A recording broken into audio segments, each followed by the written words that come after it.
आज हम पढ़ने वाले हैं टाइप्स ऑफ कैपिटल मार्केट। देखो, capital market basically two types के होते हैं। एक होता है प्राइमरी मार्केट और एक होता है सेकेंडरी मार्केट। मैं इसको बहुत अच्छी तरह आपको समझाने जा रहा हूं, बड़े ध्यान से सुनना। देखो, प्राइमरी मार्केट क्या होता है। जब आप क्लास ट्वेल्थ में इशू ऑफ शेयर चैप्टर को पढ़ते हो, तो वहां पर जितने भी शेयर्स को आप बेचते थे, है ना, कंपनी इशू करती थी, वो सारी बात वहां पे प्राइमरी मार्केट की हो रही थी। वहां पे सेकेंडरी मार्केट की बात नहीं हो रही थी। सर, ये प्राइमरी मार्केट क्या है? बेटा जी, प्राइमरी मार्केट में क्या होता है, जब कोई कंपनी पहली बार शेयर्स को पब्लिक को बेचती है ना, उसको अपन बोलते हैं प्राइमरी मार्केट। तो प्राइमरी मार्केट में कंपनी जो है अपने सिक्योरिटीज को, जो स्टॉक्स है, बॉन्ड्स है, इसको सोल्ड करती है पहली बार पब्लिक को। तो उसको अपन प्राइमरी मार्केट बोलते हैं। सेकेंडरी मार्केट में क्या होता है, यही जो कंपनी ने शेयर्स बेचा डायरेक्ट पब्लिक को, इसी शेयर्स का खरीद बेच कहां पे होता है? Secondary market, right. तो जब पहली बार कंपनी क्या करती है, शेयर्स को इशू करती है मार्केट में, तो उसको अपन बोलते हैं प्राइमरी मार्केट। तो यहां पर पहला स्टेप लेती है कंपनी पैसे को लाने में, है ना। कंपनी लेके आ रही है, गवर्नमेंट लेके आ रही है। क्यों पैसे लेके आ रही थी? मैंने आपको बताया था, फिक्स एसेट्स खरीदने के लिए, कोई प्रोजेक्ट्स में पैसे डालने के लिए, है ना, या अपने बिजनेस को रन करने के लिए, कोई मर्जर या टेक ओवर करने, कोई बिजनेस को खरीदने के लिए, है ना। तो प्राइमरी मार्केट में फायदा क्या हुआ? प्राइमरी मार्केट में बेटा, आप थे, आपने शेयर्स किससे खरीदा? डायरेक्ट इशुअर से। अब इशुअर कौन था? कंपनी थी। तो आपने शेयर्स यहाँ पे डायरेक्ट कंपनी से खरीदा, आपने किसी दूसरे इन्वेस्टर से शेयर नहीं खरीदा यहाँ पर। तो प्राइमरी मार्केट में इन्वेस्टर बाई करता है directly from the issuer, rather than from other investors, किसी अदर इन्वेस्टर से नहीं खरीदता, राइट।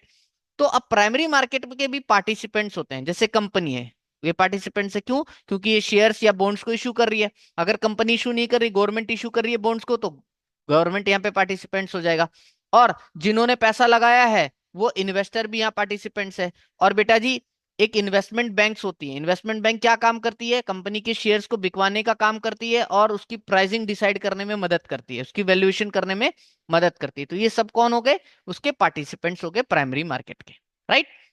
तो मैं आपको एक एग्जांपल से समझाता हूँ प्राइमरी मार्केट। जैसे कंपनी है, मान लो टेक टेक कंपनी है। इन्होंने क्या किया, एक स्टार्टअप डाला कि ये इनोवेशन करेंगे।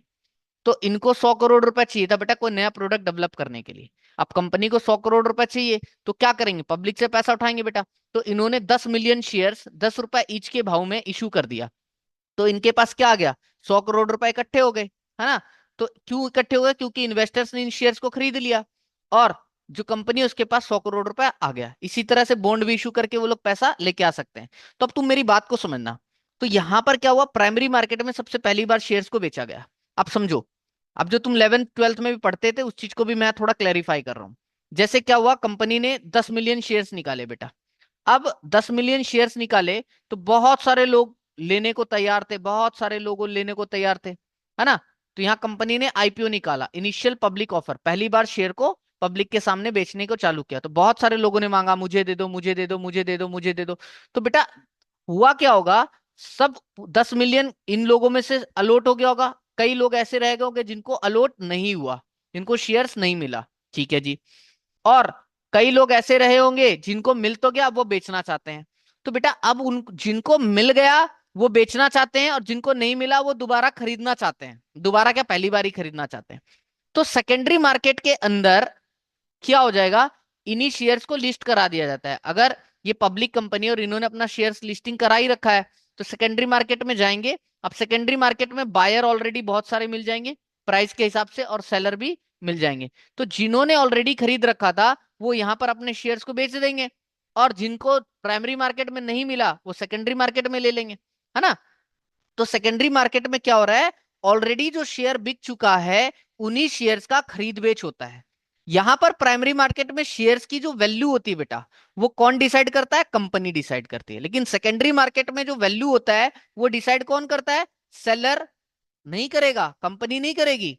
वहां पर डिमांड एंड सप्लाई पे बेस्ड होता है। जितने लोग शेयर्स को खरीद रहे होंगे, उतना ही शेयर्स की वैल्यू बढ़ जाती है, और जितने लोग बेच रहे होंगे बेटा, उतना ही वैल्यू घट जाती है। तो डिमांड एंड सप्लाई के ऊपर वहां पर खेल चलता है, राइट।